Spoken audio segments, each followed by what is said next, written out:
শুভ সকাল বন্ধুরা, চায়ের কাপ হাতে নিয়ে তোমাদের সাথে কথা বলতে চলে এলুম নতুন একটা ব্লগে। তোমাদের স্বাগত। আজকে আমাদের দামানের সেকেন্ড দিন, এখনো বিছানা ছেড়ে উঠিনি। দীপঙ্কর হাতে চায়ের কাপ ধরিয়ে দিল, দিয়ে ওয়াশরুমে গেল, মেয়ে ঘুমোচ্ছে। এই হচ্ছে, এখনো টিপটিপ করে বৃষ্টি পড়ছে, মেয়ে ঘুমোচ্ছে, বাইরে বৃষ্টি হচ্ছে টিপটিপ করে, সমুদ্র উথাল পাথাল করছে। একটু সমুদ্রের ধারে যাওয়ার চেষ্টা করছি, প্রচন্ড হাওয়া, মাথায় টুপি পরেছি তবু উড়ে যাচ্ছে। আবার ব্যাক করছি আমরা, সামনেটা যাওয়া গেল না। এইবার এই দেখো পুরো ভিউটা তোমাদের সকালবেলা দেখিয়ে দিচ্ছি, বিশাল জায়গা জুড়ে। এবার আমরা গাড়ি নিয়ে একটু সমুদ্রের ধারটায় যাব। মেয়ে বললো, তখন দীপঙ্কর বলছে না না একটু হেঁটে দেখে আসি।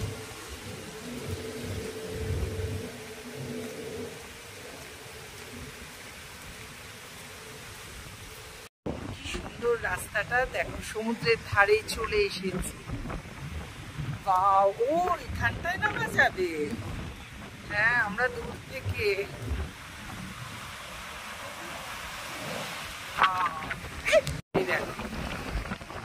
একদম সমুদ্রের সামনে চলে এসেছি।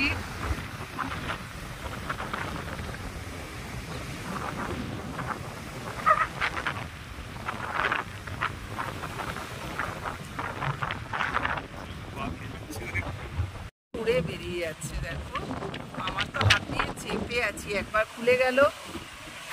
বাহ, কেমন লাগছে। সকাল সকাল হাঁটতে বেরিয়েছি, এখানেও এসে দীপঙ্করের মর্নিং ওয়াক চাই। দেখো এত হাওয়া কোনোদিন কোথাও দেয় না। এত আমরা সমুদ্রের ধারে ঘুরেছি, দীঘা, পুরী, চেন্নাই, তারপরে গোপালপুর, আর কোথায় কোথায় ঘুরেছি, গোয়া। এরকম বিভৎস সারাদিন রাত আওয়াজ দিচ্ছে কোথাও নেই। সত্যি এ যেন অস্বাভাবিক হাওয়া, অদ্ভুত স্পেশালিটি। সমুদ্রের ধার থেকে সোজা চলে এলাম ব্রেকফাস্টের জায়গায়। মেয়ের খুব খিদে পেয়েছে, দীপঙ্করেরও। এই দেখো ওরা নিচ্ছে পুরো বুফে সিস্টেম, আর খুলে খুলে দেখাচ্ছি না। হ্যাঁ, যেরকম হয় এখানে, এখানে ব্রেড রাখা, এখানে ফল, এখানে বিভিন্ন কুকিজ, আর এরকম চাটনি ভেতরে সবই আছে। কি নিয়ে এলে দেখি? ব্যাস, তোমার শুধু ফল আর উপমা।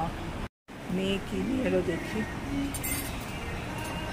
জেনারেশন গ্যাপ দেখো, একেই বোঝা যায়। মেয়ে নিয়ে এসছে এইগুলো, আর বাবা নিয়ে এসছে ফ্রুটস। চলো আমি এবার নিয়ে আসি। কিন্তু পুরিগুলো ভালো না, যাই হোক আমার প্লেটটা বেশ রঙিন। দেখো কত কি নিয়েছি। ব্রেকফাস্ট শেষ, এবার আমাদের আড্ডার পালা। এখানে দীপঙ্কর, এখানে মেয়ে। মানে এটা যে নমপথ, মানে মোদির নামে রাস্তা। তাই এটা মোদির নামে? ওটা খানিকটা গিয়ে আবার বেঁকে এই রাস্তা দিয়ে মিলেছে। এখানে এসে একটু বসে আছি, কারণ ঘর পরিষ্কার করছে। বাইরে তো মানে তুমুল হচ্ছে, তুমুল যাকে বলে। এই রকম বৃষ্টি আর ঝড় আমরা অনেক দিন দেখিনি। দেখো বাইরে সব সোফা টোফা রাখা, দেখতে পাচ্ছ কি জানি না। এখানে একটা দেয়া আছে না, পর্দার মতো দেয়া আছে প্লাস্টিকের। আমরা বাইরে বসে আছি, কতজন নিচে চলে যাচ্ছে। এই অবস্থা যাবে কি করে গো? যেন বাইরে মনে হচ্ছে আয়লা হচ্ছে। বাপরে। এবার চান টান করে নিলাম, চান টান করে ফ্রেশ হয়ে, গলা ধরে যাচ্ছে। সবসময় এসি তো, প্রচণ্ড ঠান্ডা লাগছে। এসি বন্ধ করা যাবে না, এসি বন্ধ করা গেলেই বাইরে সমুদ্রের নোনা জলটা মানে কীরকম একটা বিশ্রী স্যাঁতস্যাঁতে ঘরটা হয়ে যাবে। যাই হোক, ব্রেকফাস্ট করে চান টান করে এক পুজো টুজো করে গোপুসোনাকে খেতে দিলাম, দিয়ে একটুখানি এই যে ফোন নিয়ে জাস্ট ব্লগ ছাড়লাম তোমাদের জন্য। আর একটু শুয়েছি, কালকে রাত্রি খুব একটা ভালো ঘুম হয়নি।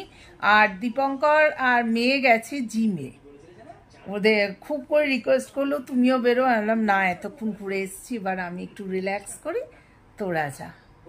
শুভ দুপুর বন্ধুরা, চলে এলাম, এখন লাঞ্চ করতে যাচ্ছি। দীপঙ্কর গাড়ি বার করছি, বৃষ্টিটা এখন একটু থেমেছে, তাই ভাবলাম চলো একটুখানি বাইরে থেকে লাঞ্চ করে আসি। আমরা নিজেদের হোটেল ছেড়ে এখানে চলে এলাম। এটার নাম কি মাম? ওয়েভস। এখানে লাঞ্চ করতে এলাম। সবসময় নিজেদের হোটেলেই খাচ্ছি তো, লাঞ্চ করছি, তো আজকে এখানে লাঞ্চ করবো। রেস্টুরেন্ট, হ্যাঁ গোয়ার মতো, কি জানি। বাহ, এটা একটু নতুন ধরনের, দেখো রুফটপ, হ্যাঁ এখান থেকে সমুদ্রও দেখা যাচ্ছে। আমাদের লাঞ্চ এসে গেছে, দেখো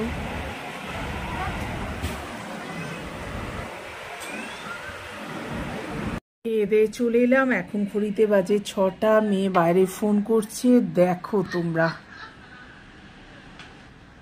6টা বাজলেই একদম সমুদ্র ভরে যাচ্ছে।